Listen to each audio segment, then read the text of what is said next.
Halo semuanya, balik lagi bareng gue Vian Rafe. Dan seperti biasa di video kali ini gue bakalan lanjutin alur cerita yang sebelumnya pernah gue upload.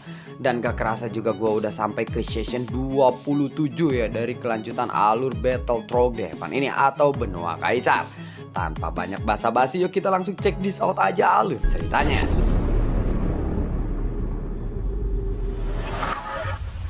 Di episode sebelumnya, di mana Xian sedang melakukan pelelangan, tiba-tiba muncul seseorang gadis atau wanita yang sangat cantik. Sosok ini memancarkan keindahan yang sangat luar biasa dan tentu saja membuat banyak orang terpesona karena kehadirannya. Hei, ternyata ada juga wanita cantik di sini dan aku belum pernah sama sekali melihatnya. Dia benar-benar sangat cantik. Pasti dia baru saja ada di sini. Karena aku mengenal semua orang yang ada di kota ini kecuali dia. Jika dibandingkan dengan petugas lelang yang sebelumnya, dia jauh lebih cantik dari semuanya. Auranya juga sangatlah kuat. Aku tidak menyangka rumah lelang Valentine ini bisa menemukan wanita secantik itu. Orang-orang di sana pun langsung ramai dan membicarakan wanita cantik ini. Dan saat wanita cantik ini muncul di atas panggung, ada keributan dari seluruh peserta lelang. Semua orang pun lalu menyebar dan melihat ke sosok yang ada di tengah itu. Saat melihat sosok ini, Xian juga sedikit mengangkat alisnya. Dan setelah melihat wanita itu tersenyum kepadanya, mereka pun beradu pandangan satu sama lainnya. Dan yang lebih parahnya lagi, wanita itu bahkan mengedipkan matanya kepada Xian. Xian pun tiba-tiba merasa malu sekaligus merasa takut. Karena semua orang juga telah menatap Xian dengan rasa cemburu saat ini. Banyak tatapan marah yang langsung beralih ke arah Xian. Bahkan Yonghye yang berada di sampingnya juga menatap ke arah Xian dengan tatapan yang marah. Dalam sekejap, Xian juga menjadi salah satu karakter antagonis di pelelangan ini. Sialan, wanita ini benar-benar merepotkan, ucap dari saya. Ternyata gadis yang ada di pelelangan kali ini itu adalah sang permaisuri. Dan dia telah menarik banyak orang untuk pergi ke Pulau Valentine ini. Saat melihat permaisuri, Bing Yutu langsung berdiri dan dia menari-nari dan jingkrak-jingkrakan. Seolah-olah dia sangatlah bahagia melihat permaisuri. Lalu dia pun langsung melambaikan tangannya ke arah permaisuri. Namun permaisuri tampaknya menikmati kehadirannya atau dia menjadi pusat perhatian. Lalu suaranya yang lembut bergema seperti angin musim semi yang memanjakan gendang telinga setiap orang yang mendengarnya. Baiklah, selanjutnya mari kita lihat harta apa yang akan kita lelang hari ini, ucap dari sang permaisuri. Mendengar kata-kata seperti itu saja, semua orang langsung bersorak-sorai gembira. Dia pun langsung terpana melihat kecantikan dan juga kelembutan suaranya. Seolah-olah permaisuri ini bisa menghipnotis siapa saja yang ada di sana. Semakin kuat sorakan dari orang-orang, maka semakin lebar pula senyum di wajah permaisuri sekarang. Dia memancarkan pesona yang sangat maksimal. Kenapa tidak ada seorang pun yang mengenalinya di sini, ucap dari saya. Jika semua orang tahu bahwa juru lelang yang cantik di depan mereka adalah permaisuri yang dirindukan dan diinginkan oleh semua orang, maka kegembiraan semua orang pun akan langsung meledak di rumah lelang ini. Dan itu akan membuat kekisruhan. Tidak banyak orang yang mengenali permaisuri, kecuali beberapa para petarung yang sangat kuat di zaman dulu saja. Karena kebanyakan orang tidak memiliki kesempatan untuk bisa melihat wajah asli dari permaisuri. Tidak mengherankan jika mereka tidak dapat mengenalinya, ucap dari Bing Yutu. Akhirnya Bing Yutu menjadi senang setelah dia melihat permaisuri dan dia terus tersenyum sepanjang waktu. Namun Bing Yutu juga diam-diam merasakan kekaguman yang tulus kepada saya. Aku penasaran, apakah kamu ini secara kebetulan bisa bertemu dia di sini atau kamu sebenarnya sudah mengetahui bahwa permaisuri itu ada di tempat ini? Tanya dari Bing Yutu sambil menatap ke arah Xian dengan penuh curiga. Ini murni sebuah kebetulan, jawab dari Xian sambil tersenyum. Dan sangatlah santai saat menjawab pertanyaan itu. Dan ini membuat Bing Yu tuh semakin curiga kepada Xiaoyan. Sebuah meja pun perlahan naik dan meja itu ditutupi oleh kain merah saat ini berada di tengah-tengah ruangan lelang. Jari-jari ramping permaisuri lalu mendarat di kain merah itu. Namun dia tidak segera mengangkatnya. Dan dia terus berbicara untuk membangkitkan semangat semua orang. Rumornya ini adalah senjata kuno yang sangat misterius. Totalnya ada 3. Dan setiap utas dapat memanjang hingga ratusan kaki. Ini sangat tajam dan juga tangguh. Dan dapat disembunyikan sampai tidak terlihat. Bahkan senjata ini sangatlah sulit untuk dideteksi bahwa jika harus berhadapan dengan petarung immortality sekalipun, mereka tidak akan mengerti dan paham senjata apa yang mereka gunakan. 3 utas senjata ini dijual bersama-sama. Harga awalnya adalah 100 juta pil sumber gas dewa, ucap dari sang permaisuri. Jari permaisuri dengan lembut lalu mengangkat kain merah itu. Dan di atasnya ada piring merah dengan ukiran naga yang sangat indah. Di atas piring itu ada 3 benang emas yang terlihat sangatlah mengesankan. Xiaoyan terkejut saat melihat itu. Tirai cahaya pun langsung memperbesar atau mengezoom gambar yang ditampilkan oleh layar monitor itu, dan itu mengejung ke arah piringnya.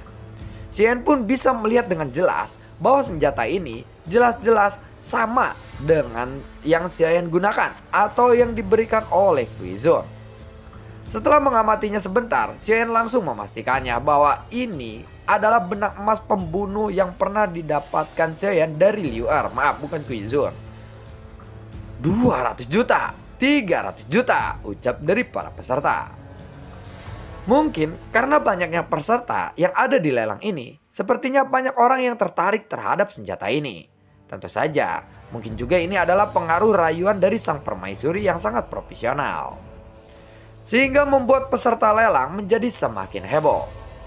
Hanya dalam waktu singkat saja harganya sudah meroket menjadi 1 miliar. Dan harga itu tentulah sangatlah mahal. Liu Er pasti tidak menyangka bahwa senjata benang emas pembunuhnya ini akan mengubah namanya di alam Suanyin, dan bahkan mungkin Liu Er akan kaya raya jika Liu Er ada di sini. Jika saja kakak Liu Er ada di sini, dia mungkin bisa menghasilkan banyak uang dengan pembuatan senjata ini, gumam dari Xiaoyan dengan sedikit berbisik. Namun, Bing Yu tuh masih bisa mendengarkan kata-kata Xiaoyan ini yang sedang bergumam pada dirinya sendiri. Dia langsung memberinya tatapan yang aneh. Senjata seperti ini mungkin merupakan harta karun bagi orang-orang alam Suanyin. Namun bagi Xiaoyan ini adalah senjata yang biasa-biasa saja dan dia sering menggunakannya. Jika Liu Er tahu Xiaoyan memiliki pemikiran seperti itu, dia mungkin tidak akan pernah memberikan Xiaoyan senjata benang emas ini lagi. Dan pada akhirnya 3 benang emas itu pun terlelang dengan harga 2,5 miliar. Ini tentu saja merupakan harga yang sangat luar biasa. Dan setelah permaisuri memukulkan palu emasnya, dia pun lalu mengangkat kepalanya lagi. Senyuman di wajahnya semakin memikau, seolah-olah waktu berhenti ketika mereka menatap kecantikan wajah permaisuri ini. Setelah semua orang di ruangan ini terasa hening untuk sejenak, seluruh aula lelang pun kembali mendidih. Dan kali ini bukan hanya laki-laki saja yang bergemuruh, karena perempuan juga berteriak keras. Ternyata ada perempuan yang suka melihat keindahan perempuan lain, atau dengan kata lain wanita saja bisa mengagumi permaisuri ini, apalagi pria. Tentu saja ini karena keindahan yang tiada tara yang ditampilkan oleh permaisuri. Atau memang permaisuri ini memiliki inner beauty yang sangat luar biasa. Dia juga memiliki bentuk tubuh yang sempurna. Seolah-olah orang ketika menatapnya itu seperti terbang ke angkasa. Xiaoyan hanya memandangi adegan ini saja sambil menopang dahinya. Dia hanya bisa menatap mata permaisuri saja yang selalu tertuju kepadanya. Namun kenyataannya semakin permaisuri menatap Xiaoyan, maka semakin takut juga Xiaoyan akan sesuatu yang buruk menimpanya. Maka hal ini sangatlah ditakutkan untuk Xiaoyan. Tatapan mata permaisuri benar-benar langsung tertuju kepada Xiaoyan. sehingga membuat Xiaoyan ingin keluar dan langsung pergi dari rumah lelang ini. Jika ini terus berlanjut, dia mungkin bisa dibunuh oleh orang-orang yang ada di rumah lelang ini. Kecantikannya ini benar-benar sangat menyusahkan, ucap dari Xiaoyan sambil menutupi matanya. Saat permaisuri menatap Xiaoyan yang terlihat malu, dia pun tersenyum. Dan tersenyumnya ini menjadi lebih cerah lagi, seolah-olah permaisuri benar-benar menggoda Xiaoyan. Apakah permaisuri itu selalu melakukan ini sebelumnya? Tanya dari Xiaoyan kepada Bing Yuto. Dan Bing Yuto pun langsung mengangguk. Permaisuri telah melakukan segalanya. Justru karena memanfaatkan kecantikannya, dia bisa menjadi permaisuri dunia alam suanyin ini, ucap dari Bing Yuto. Hei, aku kan bertanya tentang permaisuri, tetapi kamu mengalah menjawab atau membangga-banggakan dia dari segi hal lain, ucap dari Xiaoyan. Ya, memangnya aku tidak boleh bangga kepada permaisuri? Tanya dari Bing Yuto. Sementara itu, permaisuri yang ada di tengah-tengah lelang, dia lalu berkata lagi. Selanjutnya, kita akan melelang harta yang kedua. Ini adalah pedang pembunuh 7 dewa. Aku pikir semua orang pasti pernah mendengarnya. Pedang ini adalah pedang kuno. Masing-masing dari pedang ini memiliki roh pedangnya sendiri. Setelah diaktifkan, ia dapat menghancurkan musuh dengan sendirinya. Jika kalian memahaminya, kalian pasti tahu bahwa nilai pedang ini sangatlah tinggi, ucap dari sang permaisuri yang ada di tengah-tengah pelelangan. Di tengah rumah lelang, ada 7 pedang yang sudah disiapkan secara horizontal di atas batu hitam, dan pedang ini membuat suara yang berdengung, seolah-olah pedang ini bisa lepas kapan saja. Ada energi pedang yang terpancar yang membuat sekelilingnya tampak memiliki aura yang dingin. Harga awal dari senjata ini adalah 5 miliar pil sumber gas dewa, ucap dari sang permaisuri. Tetapi ketika semua orang bersorak, permaisuri lalu mengangkat tangannya dan memberi isyarat kepada semua orang untuk membungkam suara mereka atau menyepikan ruangan. Dalam sekejap, rumah lelang dengan puluhan ribu peserta ini benar-benar senyap. Semuanya jangan khawatir. Selain 7 pedang ini, ada juga skill bertarung yang sangat cocok dengan skill pedang ini. Jika seseorang fighting god berhasil menguasainya, maka kekuatan tempurnya akan langsung meningkat tajam, ucap dari sang permaisuri lagi. Saat dia berbicara, sebuah dokumen kuno muncul di tangan permaisuri. Dan rumah lelang Valentine selama ini tidak pernah membuat klaim palsu atau berita-berita hoax. Jadi semuanya sudah dipastikan keasliannya.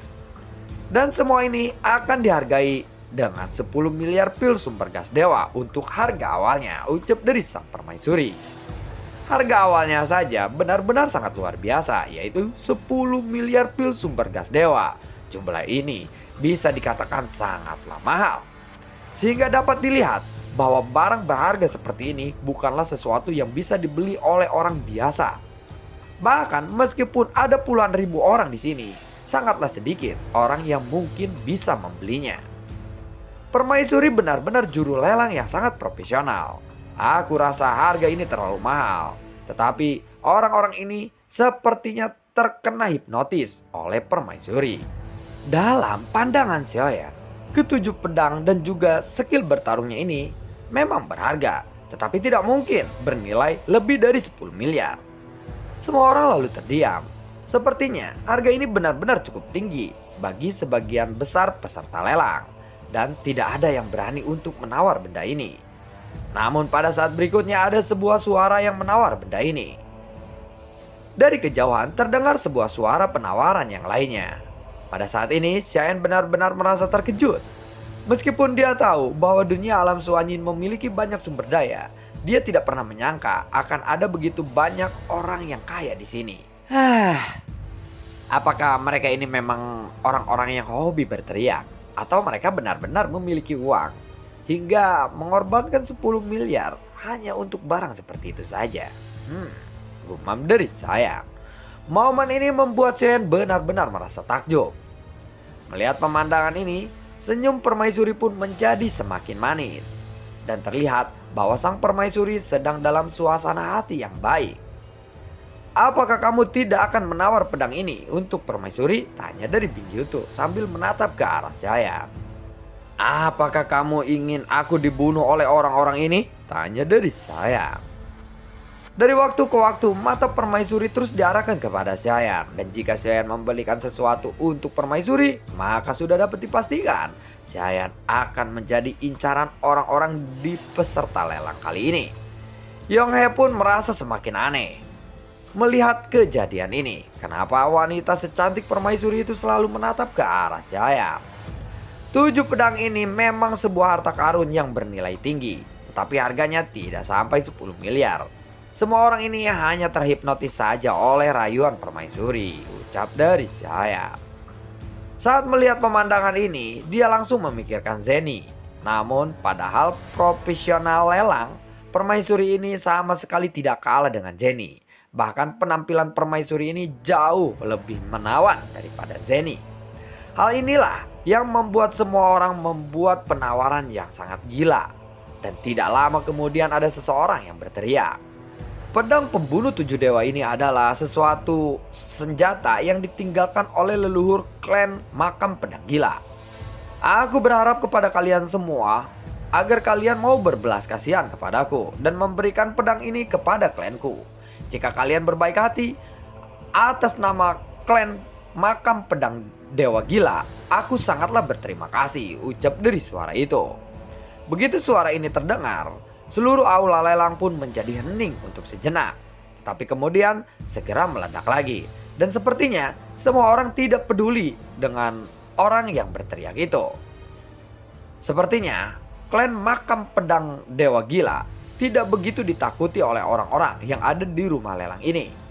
Namun pada saat semua orang tidak memperhatikannya, seseorang dari klan makam pedang dewa gila berteriak lagi, semuanya, jika Anda bisa membantuku untuk mendapatkan pedang ini, aku bersedia memberikan sebuah peta rahasia dari klan makam pedang gilaku, ucap dari orang itu.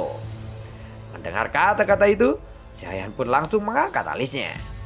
Peta rahasia? Sepertinya lumayan juga.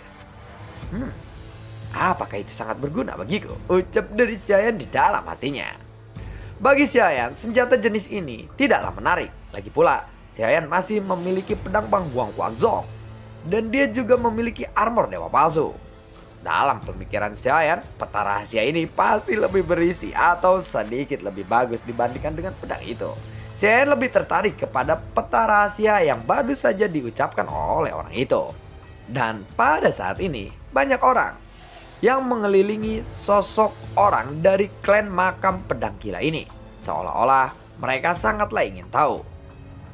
Adapun sebagian besar orang-orang lainnya yang menonton adegan ini dengan acuh tak acuh, bagi mereka tidak peduli tentang hal-hal yang seperti itu. Dan itu masih belum jelas atau sesuatu hal yang tabu. Dan harta karun apa yang ada di peta itu? Mereka benar-benar tidak mempedulikannya. Namun banyak juga sebagian dari mereka memang merasa memiliki rasa ingin tahu yang sangat besar. Melihat adegan itu, Saiyan yang berada di ruangannya lalu berkata, sepertinya aku ingin mengundang mereka untuk datang ke sini, ucap dari Saiyan kepada 2 petugas lelang yang berada di belakangnya. Mendengar itu, kedua petugas lelang itu pun lalu menjawab, Tuanku, aku benar-benar minta maaf. Mereka telah mengganggu ketertiban dan tidak bisa lagi mengikuti pelelangan ini, ucap dari petugas lelang itu. Kalau begitu, maka mari kita beli pedang ini. Mungkin saja aku bisa mendapatkan harta yang lebih bagus dari peta yang mereka miliki. Meskipun pedang ini bukan harta yang sangat luar biasa, pedang ini mungkin akan berguna jika dikombinasikan dengan skill pedangnya, ucap dari saya. Dan lalu bagaimanakah kelanjutan ceritanya? Nantikan video gue berikutnya dan semoga sehat selalu untuk kalian. Dan akankah Saiyan ini mendapatkan pedang 7 pembunuh dewanya? Semoga sehat selalu untuk kalian dan semoga terhibur juga. Gue juga selalu ucapin terima kasih banyak ya untuk kalian yang sudah mendukung channel ini dari dulu hingga saat ini. Dan gue juga selalu ucapin terima kasih banyak juga untuk kalian yang sudah mensupport channel ini lewat link Saweria di bawah kolom deskripsi. Sampai ketemu lagi di video gue berikutnya dan semoga sehat selalu untuk kalian. Assalamualaikum dan sampai jumpa. Dadah.